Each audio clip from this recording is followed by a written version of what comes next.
Hi friends, இன்றைக்கி evening snacks என்னென்னு பார்க்கலாமா? கோதுமை மாவில் தான் ஈஸியான ரெசிபி தான். என்னென்னு பார்க்கலாமா? கோதுமை மாவை எடுத்துகிட்டு கொஞ்சமாக எண்ணெய், கொஞ்சோண்டு உப்பு தூவி கொஞ்சம் நல்லா பசைஞ்சிட்டு கொஞ்சமாக தண்ணி ஊற்றி அதையும் நல்லா பசைஞ்சு சப்பாத்தி மாதிரி உருட்டி எடுத்துக்கணும். எடுத்து வச்சதுக்கப்புறம் தேங்காய் பூ திருவி வச்சுருக்கேன், அதில் கொஞ்சமாக சீனியும் போட்டு அதையும் நல்லா மிக்ஸ் பண்ணி எடுத்து வச்சுக்கணும். சப்பாத்தி மாவு உருண்டை பிடிச்சி எடுத்ததுக்கப்புறம் நம்ம தேய்ச்சி நமக்கு என்னென்ன ஷேப்பில் வேணும்னு நினைக்கிறோமோ அந்தந்த ஷேப்பில் தேங்காய் பூ சீனி மிக்ஸ் பண்ணி வச்சுருக்கோம், அதையும் அப்படி வச்சு ஷேப் பண்ணி எடுத்துக்கணும். எடுத்து ஓரமாக எடுத்து வச்சுட்டு நம்ம ஒரு கடாயில் இன்றைக்கி கடாய் எடுத்து அடுப்பில் வச்சுருக்கேன். அடுப்பில் வச்சுட்டு கடாய் சூடானதுக்கப்புறம் எண்ணெய் ஊற்றி எண்ணெயும் நல்லா சூடாகி வரணும். சூடாகி வந்ததுக்கப்புறம் ஒவ்வொன்றா போட்டு கொஞ்சம் கொஞ்சமாக எண்ணெய் அதுக்கு மேலேயும் ஊற்றி எடுத்திருக்கேன். அப்படியே மாற்றி மாற்றி எடுத்திருக்கேன்.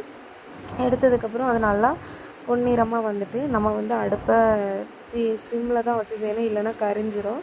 அப்புறம் அதை நான் எல்லாமே ரெடி பண்ணி வச்சதுக்கப்புறம் அதை கட் பண்ணி பார்த்துருக்கேன். உள்ளே நம்ம வச்சுருக்க தேங்காய் பூவும் சீனியும் சூப்பராக இதாக இருக்குது. நீங்களே பாருங்கள் ஃப்ரெண்ட்ஸ், நல்லாயிருக்கும். எனக்கு இந்த டிஷ் பேர் தெரியாது. இது என்னோடய ஃப்ரெண்டோட அம்மா தான். நான் ஒரு டைம் அவங்க வீட்டுக்கு போயிருக்கும்போது அவங்க சொல்லி கொடுத்தாங்க, நான் செஞ்சுருக்கேன். நீங்களும் செஞ்சு பாருங்கள் ஃப்ரெண்ட்ஸ்.